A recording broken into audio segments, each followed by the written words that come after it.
Istri di Jatim syok tahu suaminya penyuka sesama jenis usai nikah via ta'aruf.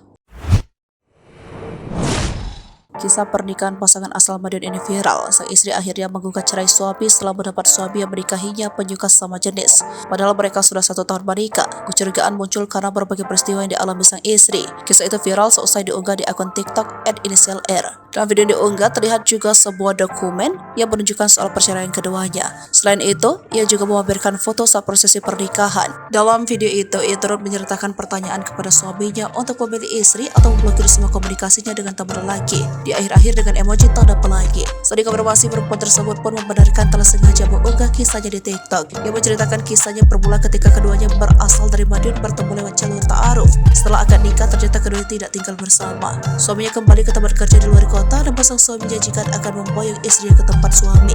Hingga 1 tahun 4 bulan berlalu, janji sang suami akan memboyong istrinya belum terwujud. Akhirnya di bulan Oktober 2022, sang istri pun menceraikan suaminya.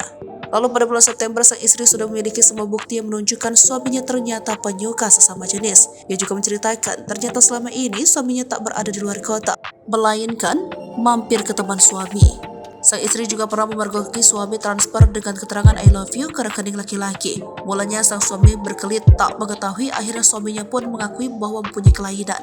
Sang istri pun bersedia untuk mendampingi dan mendukung suaminya hingga sembuh. Bahkan sempat disarankan ke psikolog agar sembuh, namun suaminya tak mau berobat. Sang istri pun tak menyangka akan apa yang dialami suaminya. Ia mengatakan dari luar suami terkenal agamis dan baik-baik.